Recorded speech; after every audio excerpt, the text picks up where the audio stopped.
चलो नैनी, कुछ खाने के लिए चलते हैं, उसके बाद तुम फिर से अंडे देना।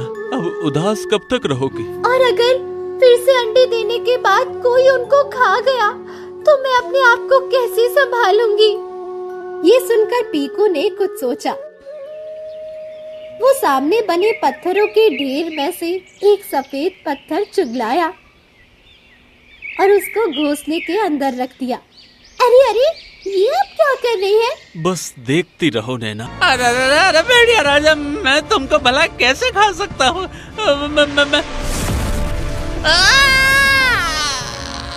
भेड़िया राजा उस पर झपट पड़ा और उसकी गर्दन अपने मुंह में दबा लिए। एक जंगल में एक बरगद के पेड़ के नीचे नैनी सारस और पीकू सारस का एक जोड़ा रहता था। दोनों एक दूसरे से बहुत प्यार करते थे। एक दिन नैनी सारस ने 3 अंडे दिए। ऊपर वाले का शुक्र है कि आज तुमने पहली बार अंडे दिए हैं नैनी। हम दोनों जल्दी ही माँ बाप बनने वाले हैं। मुझे तो सोचकर ही बहुत खुशी हो रही है। कुछ ही दूर पर एक सियार भी अपनी गुफा से उनको देख रही थी। और मुझे भी ये सोचकर अजीब सी खुशी महसूस हो रही है। जब मैं इन तीनों अंडों को खाऊंगा तो कितना मजा आएगा। तभी उन दोनों के पास हीरा बतख आ गया। अरे वाह नैनी, तुमने तो 3 अंडे दिए हैं। इसका मतलब मैं मामा बनने वाला हूँ। हाँ हीरा भैया, आप जल्दी मामा बनने वाले हैं। और सुनाओ, कैसे हो हीरा बतख? मैं एकदम अच्छा हूँ। तालाब के दूसरे किनारे पर काफी सारी गोल्डन फिश फंसी है। मैंने सोचा तुमको बता दूं। क्या कहा? Golden fish? वो तो हम दोनों की फेवरेट है। चलो हम अभी चलते हैं। और हाँ, मैं मामा बनूंगा तो मुझे भी बहुत खुशी होगी। वो दोनों अपने अंडे को ऐसे ही छोड़कर बतख के साथ आगे बढ़ गए। तभी सियार मुंह में पानी लिए घोंसले के पास पहुंचा। हम दोनों माँ बाप बनेंगे तो हमें बहुत खुशी होगी। और हाँ, मैं मामा बनूंगा तो मुझे भी बहुत खुशी होगी। बड़े आए माँ बाप और मामा बनने वाले। मैं तो अभी के अभी इनको चट करके उनकी सपनों के पलंग को तोड़ने वाला हूँ। ये कहकर उसने एक एक करके 2 अंडों को खा लिया।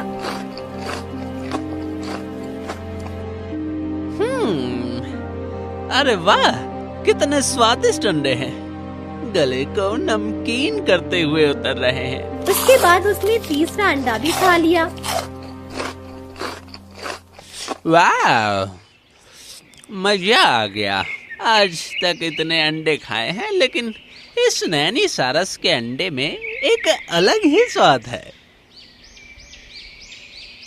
कुछ देर बाद जब नैनी और पीकू सारस वापस आए तो घोंसला खाली पाया। अरे ये क्या, मेरे अंडे किसने ले लिए?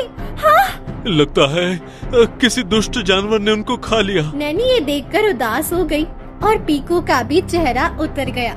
लेकिन दूर खड़ा सियार बहुत ज्यादा खुश नजर आ रहा था। सारी रात उन दोनों को नींद नहीं आई और ऐसे ही सुबह हो गई। चलो नैनी, कुछ खाने के लिए चलते हैं, उसके बाद तुम फिर से अंडे देना। अब उदास कब तक रहोगे? और अगर फिर से अंडे देने के बाद कोई उनको खा गया तो मैं अपने आप को कैसे संभालूंगी? ये सुनकर पीकू ने कुछ सोचा। वो सामने बने पत्थरों के ढेर में से एक सफेद पत्थर चुगलाया और उसको घोंसले के अंदर रख दिया। अरे अरे, ये आप क्या कर रही हैं? बस देखती रहो नैना। वो फिर से गया और एक सफेद पत्थर उठा कर लाया और उसे भी घोंसले के अंदर रख दिया। ये दोनों पत्थर बिल्कुल अंडे जैसे दिख रहे हैं। अब हमें पता चल जाएगा कि हमारे अंडों को किसने चुराए थे। ठीक है, देखते हैं क्या होता है। वो दोनों आगे बढ़े ही थे कि पेड़ की आड़ में छिपकर देखने लगे। उसी समय सियार नींद से जागा। जय राम भैया लोग। अरे लेकिन यहाँ पर तो कोई ही नहीं है, तो मैं किसको जय राम बोलूं? ये कहते हुए उसकी नजर जैसे ही अंडों पर पड़ी, उसका चेहरा खिल उठा। वो भागकर वहाँ पहुँचा। अरे वाह, आज तो ये दोनों सुबह सुबह ही मेरे लिए अंडे छोड़कर चले गए हैं। कितनी फिक्र है इन दोनों को मेरी। ये कहकर उसने झट से उन पर मुंह मार दिया। उसका जबड़ा दुख गया और उसने पत्थर झट से बाहर निकाल दिया। अरे बाप रे, ये तो पत्थर है। ये सारस तो बड़े ही चालाक निकले। नालायक, लेकिन कोई बात नहीं, अगली बार मैं चौकन्ना रहूंगा। फिलहाल तो मैं जा रहा हूँ। ये कहकर वो अपनी गुफा के अंदर वापस चला गया। हाय मोरी मैया, ये खूंखार सियार है, हम इससे क्या ही मुकाबला करेंगे। अब तो हमें माँ बाप बनने की उम्मीद छोड़ ही देनी चाहिए। कोई हमसे ताकतवर या दुष्ट है तो जरूरी नहीं कि हम उसे हरा नहीं सकते। हमें बस अपने दिमाग का इस्तेमाल करके चतुराई से काम लेना होगा। ये सुनकर नैनी सारस को कुछ खास समझ नहीं आया, लेकिन पीकू सारस ने जरूर कुछ सोच लिया था। नैनी, मेरे साथ आओ। पीकू सारस नैनी के साथ एक गुफा पर पहुंचा, जिसके बाहर एक भेड़िया बैठा हुआ था। भेड़िया राजा, भेड़िया राजा, आपकी जान को खतरा है, जल्दी से यहाँ से चले जाओ। अरे ये तुम क्या बोल रहे हो? भला मेरी जान को किससे खतरा हो सकता है? एक सियार बहुत ही खतरनाक है।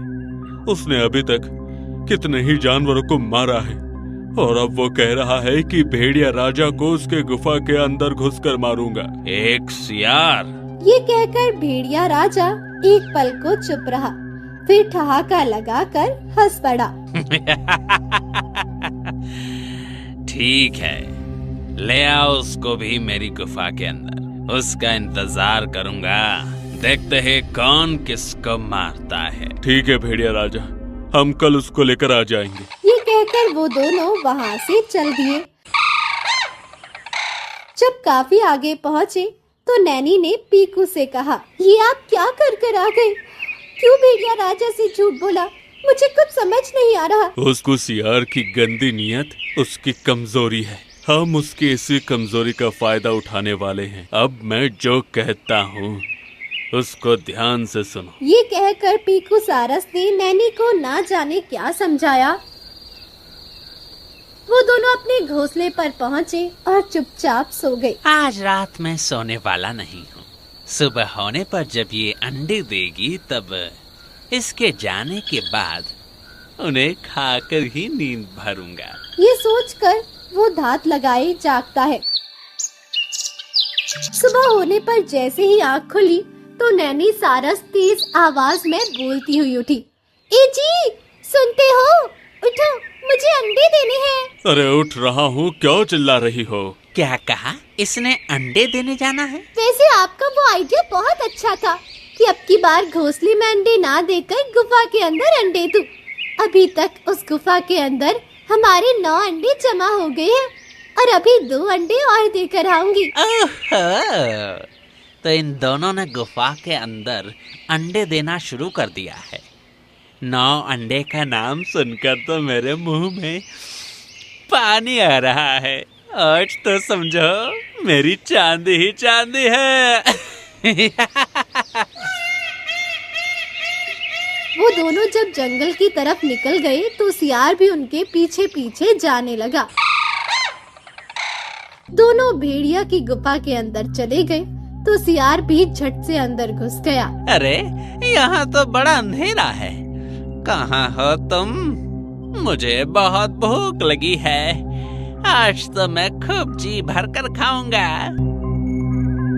उसकी आवाज सुनकर भेड़िया राजा के सामने आ गया और उसे देखकर सियार की सिट्टी पिट्टी गुम हो गई। ओह, तो तुम मुझे खाओगे, वो भी जी भर के?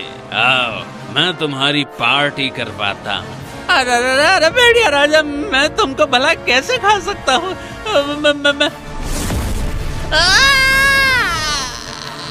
भेड़िया राजा उस पर झपट पड़ा और उसकी गर्दन अपने मुंह में दबा लिए। ये देखकर पीकू और नैनी सारस को राहत मिली। वो अपने घोंसले पर वापस पहुँचे और नैनी ने 3 अंडे दिए। सच कहा था आपने, दिमाग का सही इस्तेमाल करके चतुराई से काम लिया जाए तो बड़ी से बड़ी ताकत को हराया जा सकता है। कुछ दिन बाद अंडों से बच्चे निकले और इन दोनों का माँ बाप बनने का सपना पूरा हो गया।